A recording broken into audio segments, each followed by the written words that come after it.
Hey, what's up, YouTube family? I hope you guys are having a blessed Monday. I hope Monday hasn't been too hard on you. So I'm coming to drop some content. I've had this information in my phone for a little while, and I wanted to bring this guys to you. I just don't know if a lot of people will be very interested in this information, but I hope you guys are.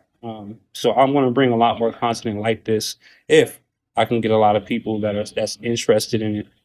This book is called The Children of Mu. It's in regards to a whole lost continent that has lost and has been flooded to hide the advanced civilization that was once on it. This book is going to claim, this book is going to claim that the children of Mu were basically the continent of Mu, was basically where the biblical Garden of Eden was, right? And this continent, it was in the bottom of, I think it's the bottom of the Pacific Ocean right now, or that's where, the author claims for it to be. But as I read the first chapter, you get a good understanding of where we're coming from in this book. So I hope you guys enjoy it. So without further ado, let me go ahead and get started. All right, let's go ahead and get it. Chapter 1, The Origin of Man. For the benefit of those who have not read The Last Continent of Mu, a short synopsis of its contents follows. The land of Mu was a large continent situated in the Pacific Ocean between America and Asia, its center lying somewhat south of the equator. Basing its area on the remains, which are still above water, it would have been about 6,000 miles from the east to west and about 3,000 miles from north to south. All the rocky islands, individually and in groups, scattered over the Pacific Ocean, were once part of the continent of Mu. About 12,000 years ago, cataclysmic earthquakes rent Mu asunder. She became a fiery vortex, and the waters of the Pacific rushed in, making a watery grave for a vast civilization and 60 millions of people. That's a lot of people. Easter Island, Tahiti, Samoas, Cook, Tongas, Marshall, Gilbert, Coraline, Marianas, Hawaii, and the Marquesas are the pathetic figures of that great island, standing today as sentinels to a silent grave. The existence of this great continent is confirmed by Nakal tablets, books, writings, inscriptions, and legends found in India, China, Burma, Tibet, and Cambodia. Ancient Mayan books, inscriptions, symbols, and legends found in Yucatan and Central America. Remains, inscriptions, symbols, and legends found among the Pacific Islands. Stone tablets found in Mexico City. Found in Mexico City. Cliff dwellers, writings, and inscriptions found in Western North America. Books of old Greek philosophers, books and writings of the ancient Egyptians. Legends throughout the world. These confirmations are all given in the last continent of Mu. They show that there was once a large continent of land in the Pacific Ocean called the land of Mu. On this great continent, man made his advent on Earth about 200,000 years ago. The land of Mu and the biblical Garden of Eden were one and the same land. Both the Nakal and the Mexican tablets show clearly that man is a special creation. They also show in what way he differs from all other creations. An account of the creation is given in both sets of tablets, which is very similar to the biblical account. At the time of Mu's destruction, her people were in an exceedingly high state of civilization. As regards science, she was way far ahead of the present time. No wonder. She was at the end of 200,000 years of experience and development. We today cannot claim 500.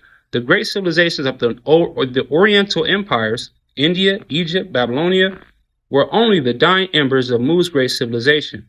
They were her children, who withered and died without care. All tablets, inscriptions, and writings which I used in the lost continent of Mu are accompanied by keys for the reading them.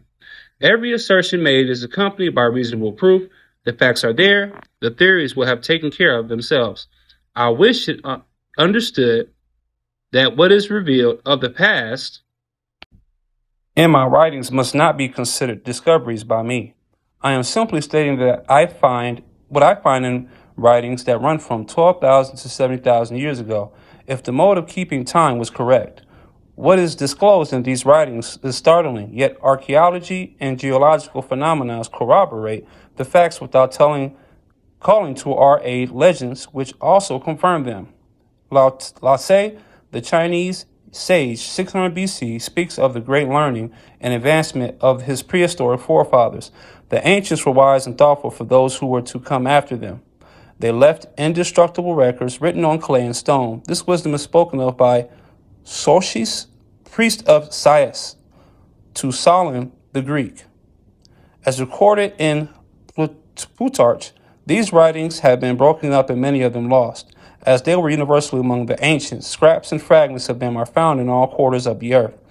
When put together, they supplement one another to a great extent, so that by combining them, we can make a beginning towards unraveling the wonders of the earth's first civilization. For over 50 years, I have been hunting these scrapes and putting them together so as to form the beginning of an intelligent tale of the creation of man. It rests with those who come after me to complete the tale. Ancient relics. Relics that can be traced back as coming directly from Mu, the motherland, are extremely rare.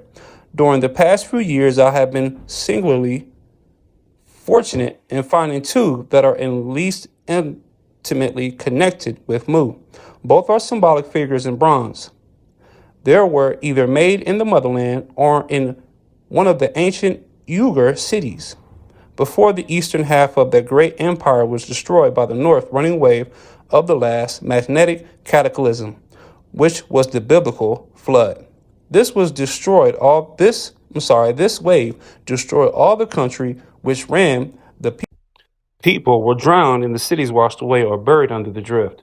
The Uyghur capital city today lies under 50 feet of boulders, gravel, and sand. It is situated in the Gobi Desert, which today has large areas of rock only. The soil and everything with it having been washed away by the flood. I am using one of these relics as the frontispiece. I can't pronounce that. I am using one of these relics as the frontispiece of this book. It is, without question, one of the two oldest bronzes in existence. If it is about 18,000 or 20,000 years old, if from Mu, the age cannot be estimated. This figure is a symbol of Mu as the great ruler. The fineness of the workmanship is not to be found surpassed and very seldom equaled in any of the prominent jewelry stores in our big cities today. Both symbols have been in America for about 150 years. I know their history, but the less said about it, the better, since in the Oriental home from which they were taken, they were without question sacred relics. The British Museum has three scepters without undoubtedly were manufactured in Mu before she went down. In Mu, the motherland, there were 10 distinct tribes. Although they were physically easily differentiated, there were few variations in language, and these only of a minor character. A greater change is seen in their glyphs or writings. In the motherland, each her people occupied its own territory, and when various tribes took part in the colonization of a new country, they did not settle down indiscriminately. Each tribe took its own land and built its own cities, as their fathers did in Mu. They settled down, adjoining each other, and formed a homogeneous whole. I'm going to try to read this little bit of information down here. Every letter is every word in the ancient language of Mu is pronounced. Mu is pronounced Mo, A is pronounced Ak, U is pronounced in Moon, Ta is pronounced Ta, Tu is pronounced Sio. All right, let's go ahead and finish the next page.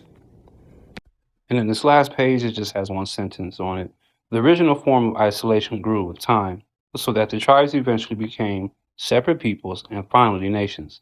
And as the isolation became greater, changes in language crept in. Now, I just want to speak on a couple of things. One, the United States was originally called the East. And a lot of books I've read that have to do with the United States being the old world or America being the old world, it was the America was originally called the East.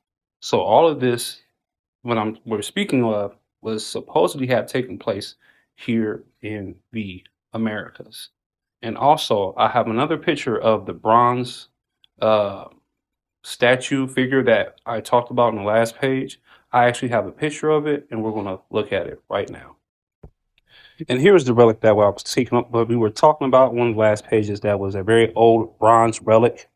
One of the two oldest known bronzes in the world, a symbolic figure of Mu, as the mistress and ruler of the whole earth. It was made in either Mu or in the Ugar capital city over 20,000 years ago. So this was the bronze statue that I was speaking on. I think it was second to last page. So yeah, this was the first chapter. So I hope you guys enjoyed it. I hope you learned something from this, and I hope this intrigued you in a way to where you would want to research this just a little bit more. So, hey man, if you really like this content, please like, please share, please subscribe, and please comment, man. I just want to. It'd be nice to get some conversation going in the comments. Let me know what you think. So, if you like content like this and you really enjoy it, please let me know so that you will want to hear more of this. And if you guys want to hear the second chapter, let me know. I can read you guys the second chapter, and I'll make that another piece of content. So, hey man, it's your favorite black guy from Nebraska. Yes, there's black people in Nebraska. I'll see you in the next one. Peace.